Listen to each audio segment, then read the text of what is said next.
Elisabeth Hérault, bonjour. Vous êtes la présidente, la patronne de la CNR, la Compagnie nationale du Rhône. Alors, l'année dernière a été une année noire, notamment à cause de la sécheresse, du manque d'eau qui fait que vous avez produit moins d'électricité, vous avez gagné donc beaucoup moins de sous et vous avez affiché un bilan qui était moins bon que les autres années.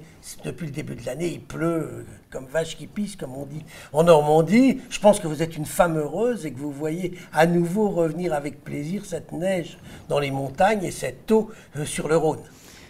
Oui, bien sûr, je suis une femme heureuse en général, même quand il ne pleut pas, il faut pas...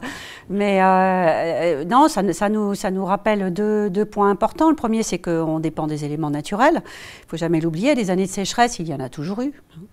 Donc ça, c'est le premier point. Et le deuxième point, ça nous rappelle que tous ceux qui parlent du changement climatique ont raison de dire qu'il y a des modifications importantes, puisque même s'il y a eu plusieurs années de sécheresse, quand on regarde depuis 1970, j'ai regardé, il y a déjà eu 7 années de sécheresse de même nature que celle que nous avons vécue l'année dernière.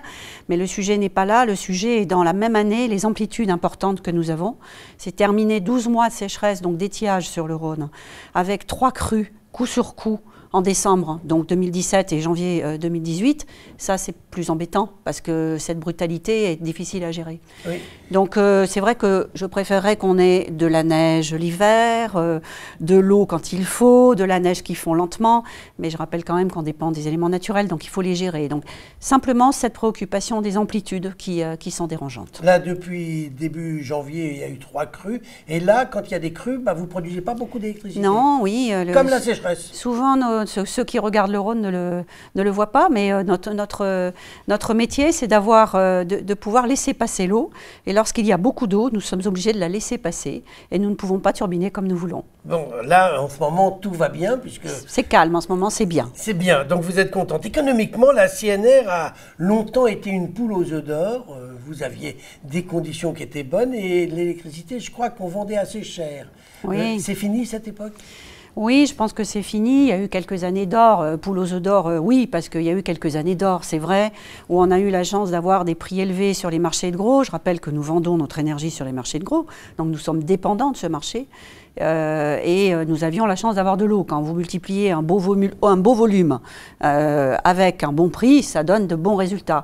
Pour autant, certes, nous avons de moins bons résultats en 2017, mais c'est surtout en volume, parce qu'en fait, si on le calcule en pourcentage, on a un peu plus de 6% de résultats nets, ce qui est quand même assez honorable. Même très bien sûr, c'est 6% de résultats nets sur un chiffre d'affaires qui a baissé de presque 30%. Ah oui, le débit a baissé de combien 27% exactement. Ah oui, mais c'est énorme. Sur l'année, c'est énorme. Oui. Et quand on regarde l'évolution, quand on écoute les spécialistes, les changements climatiques font que dans quelques années, quelques décennies plus tôt, on pourrait avoir un débit du Rhône qui serait beaucoup plus faible.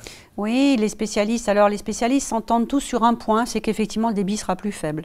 Le point sur lequel ils ne s'entendent pas, c'est à quel niveau. Certains spécialistes disent que ça sera de l'ordre de 10% à horizon 2050, ou à l'horizon de la fin du siècle, même si on veut se projeter, oui. Demain.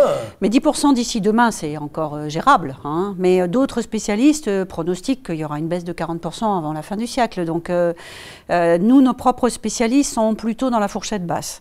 Hein. Donc ils ne sont pas aussi catastrophistes, mais je crois que personne ne le sait. En revanche, tout le monde dit qu'il y aura moins d'eau. Et tout le monde dit aussi que les glaciers peuvent disparaître. Oui, Jean Jouzel dit qu'il n'y aura plus de glaciers dans les Alpes. Si nous continuons à ce rythme, à la fin de ce siècle, il n'y aura plus de glaciers. Alors la CNR, ce n'est pas que de la production hydroélectrique, c'est aussi d'autres formes d'énergie renouvelable. Vous avez notamment de l'éolien, vous avez aussi du solaire. Ça se développe beaucoup pour vous? Énormément, et c'est un de nos gros challenges, c'est de poursuivre ce développement. En 2017, nous avons franchi le cap des 500 MW en éolien, donc c'est très significatif. Hein. 500 MW, ça paraît peut-être... mais pour ramener au Rhône, le Rhône c'est 3000. Donc vous voyez, 500 par rapport à 3000, c'est déjà pas mal.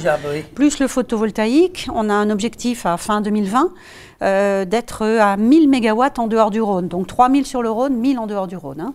Et pourquoi c'est important? Parce que justement, la capacité à gérer des énergies renouvelables qui, pour certaines, peuvent effectivement être un peu flanchantes, on va dire, hein, le Rhône l'année dernière, et puis d'autres, à ce moment-là, peuvent prendre le relais.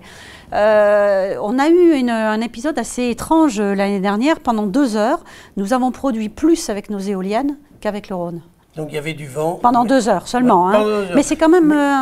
c'est significatif. C'est significatif, voilà. Donc l'avenir n'est pas si noir Non. et que finalement la CNR existe et existera encore pendant des décennies. Oui, la CNR a la chance d'être un aménageur des territoires déjà. Elle n'est pas qu'un producteur d'électricité, donc elle existera toujours. Eh bien, on va vous laisser continuer à travailler. Elisabeth Hérault, je vous remercie. Merci beaucoup.